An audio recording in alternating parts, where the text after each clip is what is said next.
اب 10واں سوال ہے کہ استاد محترم میں آپ سے ایک بدعت کے بارے میں معلوم کرنا چاہتی ہوں جو ہمارے درمیان رائج ہے، آپ اس کے دفاع کے لیے دلیل بتا دیجئے، کیونکہ ہمارے پاس اس کی کوئی دلیل نہیں ہے۔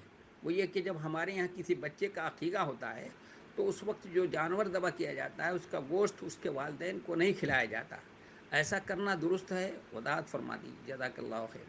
میں نے ابھی بتایا تھا اس سے پہلے بھی کہ یہ قربانی کا گوشت ہے یا عقیقہ ہے، یہ اس طرح کا صدقہ نہیں ہے کہ جو وہ کرنے والا ہے وہ اس کو نہیں کھا سکتا ہے۔ جیسے قربانی کوئی کرے تو قربانی کا گوشت تو وہ کھا سکتا ہے، اس کے لیے کھانا جائز ہے، اور وہ خود بھی کھائے، اپنے رشتہ داروں کو بھی دے، مالدار رشتہ داروں کو بھی کھلائے، اپنے پڑوسیوں کو بھی دے، اور غریبوں میں بھی تقسیم کرے۔ اس کے قربانی کے گوشت کو 3 حصہ کر لینا چاہیے۔ اسی طرح سے عقیقے کا گوشت بھی سنت طریقہ یہی ہے کہ اس کے 3 حصے بنائے جائیں اور کچا اس کو خود بھی کھایا جائے اور خود بھی استعمال کیا جائے، اور اس کو اپنے رشتہ داروں میں تقسیم کیا جائے، پڑوسیوں میں تقسیم کیا جائے، غریبوں میں اس کو تقسیم کیا جائے۔ اور یہ طریقہ کہ اس کے والدین کو نہیں کھانا چاہیے، اس کے لیے کھانا جو ہے صحیح نہیں ہے، اور اس کو اگر دین سمجھ کر کرتا ہے کوئی شخص، دین سمجھ کر کرتا ہے تب یہی بدعت ہے، دین سمجھ کر کرتا ہے تو بدعت ہے۔ اس لیے کہ نبی علیہ الصلوۃ والسلام نے اپنے نواسوں کے لیے خود آپ نے عقیقہ کیا ہے، 2 میڈھا ذبح کیا ہے، حضرت حسن اور حسین میں بھی 2 میڈھے ذبح کیا ہے آپ صلی اللہ علیہ وسلم نے، اور آپ نے خود اس کا قربانی کرنے کے بعد خود استعمال کیا ہے، اور گھر کے لوگوں کو کھلایا ہے، گھر کے لوگوں نے کھایا ہے اور استعمال کیا ہے۔ یہ ہمارے لیے سب سے بڑی نظیر ہے کہ عقیقے کا گوشت جو بھی عقیقہ کر رہا ہے، بچے کے والدین کو بھی کھا سکتے ہیں، اس کے گھر کے لوگ بھی کھا سکتے ہیں، ان کے رشتہ داروں کو بھی کھلایا جا سکتا ہے، وہ مالدار ہوں غریب ہوں سب کو جو ہے وہ کھلایا جا سکتا ہے۔ اور یہ آج جو ہمارے درمیان اس طرح کی اگر کوئی اس طرح سے کوئی چیز رائج ہے اور ذہن و دماغ میں یہ چیز بات آ چکی ہے اور رچ بس گئی ہے، اور اس کو دین سمجھ کر ہم کرتے ہیں کہ والدین کو نہیں کھانا چاہیے اور نہیں کھلایا جاتا ہے، اور دین سمجھ کر ایسا کیا جاتا ہے، تو یہ غلط ہے۔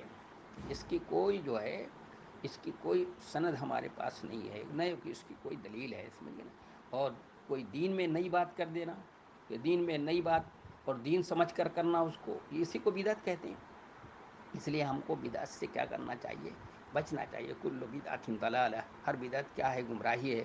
اللہ تبارک و تعالی ہر گمراہی سے اور ہر بدعت سے اور اس طرح کی چیزوں سے، غلط چیزوں سے، یہ کیا ہے سب ہم چونکہ ایسے نہ کہ غیر مسلموں کے ساتھ رہتے ہیں، تو ان کی بہت سے کلچر، ان کی بہت سی تہذیب سے، ان کی جو گھروں میں چلن ہے اس سے بہت غیر شعوری طور پر ہم لوگ بہت سی ان کی چیزوں سے متاثر ہیں، اور انہی کی چیزوں کو ہم نے کیا کیا ہے رسماً، جیسے ہمارے یہاں شادی بیاہ میں بہت سی شادی بیاہ میں رسمیں، وہ بدعت نہیں ہے، ہم بدعت نہیں کہہ کر منع کریں گے، وہ ہندوانہ رسمیں ہیں جو ہمارے یہاں آ گئی ہیں۔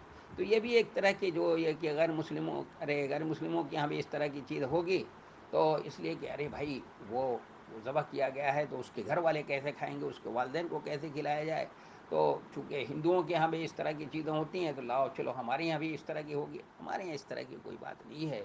یہ اگر ہندوانہ رسم کی ہندوؤں کے یہاں رسم ہے اور اس کو اپنانے کی کوشش کی جا رہی ہے، تو یہ ہندوانہ رسم ہے، اس کو چھوڑ دینا چاہیے۔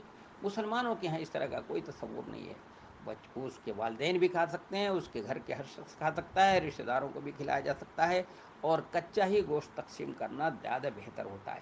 یہ جو عقیقے میں دعوت کی جاتی ہے، باقاعدہ کارڈ چھپتا ہے اور تحفے تحائف جو ہے ادھر سے ادھر تبادلہ ہوتا ہے، یہ سب چیزیں جو ہیں نا زیادہ صحیح نہیں ہیں، بہتر نہیں ہے۔ بہتر یہی ہے کہ کچا گوشت تقسیم کر دیا جائے۔ وما توفیقی الا باللہ، والسلام علیکم۔